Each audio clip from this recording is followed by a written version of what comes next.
Sriwijaya FC kedatangan satu pemain asing asal Kamerun untuk uji coba. Pemain tersebut Emmanuel Mbarga yang sudah ikut berlatih bersama pemain Sriwijaya FC lainnya.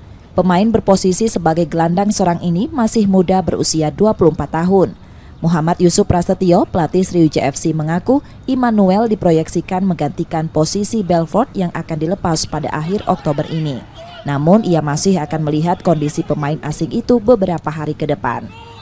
Ya, jadi dia trial. Siapa namanya?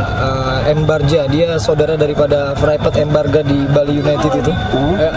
Kita lihat bagaimana kondisinya nanti, bagaimana performnya, dan kita lihat bagaimana kondisi Belfort. Karena kemungkinan kalau Belfort nggak perform, mungkin kalau dia bagus yang baru tadi kita akan ganti, tapi kita lihat bagaimana nanti perkembangannya.